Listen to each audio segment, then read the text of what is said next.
If you have a ragdoll cat, there are a few things that you should never do because ragdolls are a little bit different than other cats. And doing the wrong thing can lead to stress, behavior problems, or just a very unhappy ragdoll. And surprisingly, almost every ragdoll owner does at least one of these 8 things. One thing on this list caused our ragdoll George to hide away for days. Before we start, don't forget to like and subscribe if you enjoy ragdoll content. George really loves all the attention he is getting. All right, let's dive in.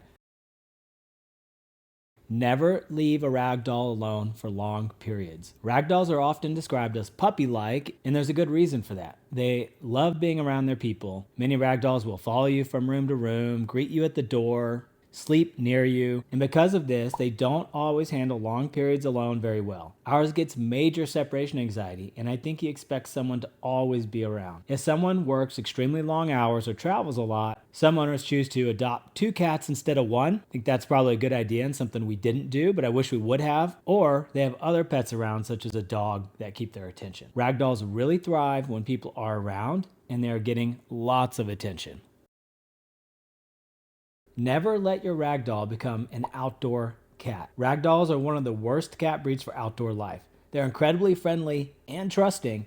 In fact, many ragdolls will walk right up to strangers, dogs, or other animals, in our case, raccoons, without realizing the danger. They don't seem to have strong survival instincts compared to other cats. If you do let your ragdoll outside, do what we do and put them on a leash, or perhaps consider a catio style setup. That will let them experience the outdoors while keeping them safe. And the next one is something that many ragdoll owners think is enriching the lives of their cats, but then regret it later. Never start habits you can't maintain. This one comes from personal experience. Ragdolls get extremely attached to routines. And once they get used to something, they expect it forever. For example, if you start taking your ragdoll outside on a leash every day, and then you suddenly stop, they may become very vocal. Some owners report constant meowing. Others get things like scratching the furniture, knocking things over, or even revenge peeing outside of their litter box. Our ragdoll George definitely lets us know when he thinks something is supposed to happen. The rule is simple. If you introduce something like outdoor walks, special treats, or daily routines, just make sure it's something you can consistently maintain. Because once a ragdoll loves something, I promise you, they won't forget it. Never ignore ragdoll grooming. Ragdolls have beautiful coats, but that coat requires maintenance. If you skip brushing for too long, their fur can start to mat, especially in areas like their armpits, around their belly. And once mats start forming, they can get uncomfortable pretty quickly. And they may require cutting it out or shaving the fur. Regular brushing is going to prevent those mats and excessive shedding, and hopefully hairballs too. George doesn't really like to be brushed, so I try to sneak it in when he first wakes up and is very low on energy. Never ignore loose fur around the house. This one sounds small, but it can cause messy problems.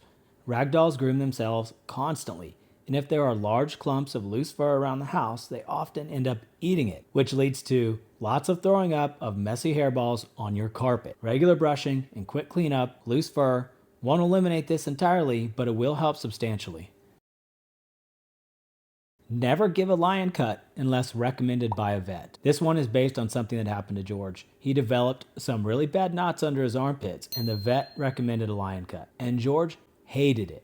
He hid under a chair and acted totally different. Normally he sleeps on his back with his legs straight up like he owns the place. But after the lion cut, he didn't relax again until his fur grew back. If your ragdoll gets mats, a better approach is often carefully trimming the problem areas instead of shaving the entire coat. And regular brushing can usually prevent the problem in the first place.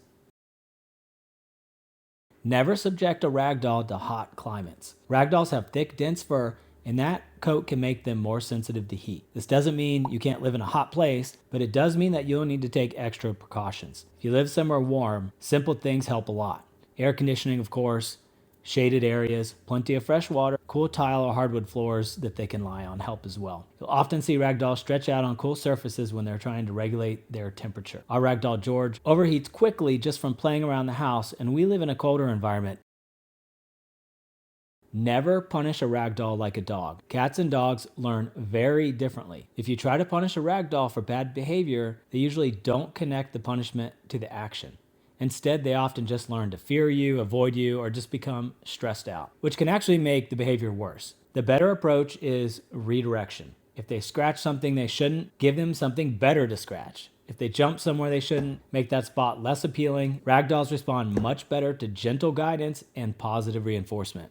Now, of course, every cat has their own personality, but I do think you'll find that many of these ring true for your ragdoll. And if you do have a ragdoll, I'm curious, what's one thing that they absolutely demand from you every day? Ours is multiple sessions of playing fetch, but let me know in the comments. And if you enjoyed the video, don't forget to like and subscribe for more ragdoll videos. Thanks so much for watching.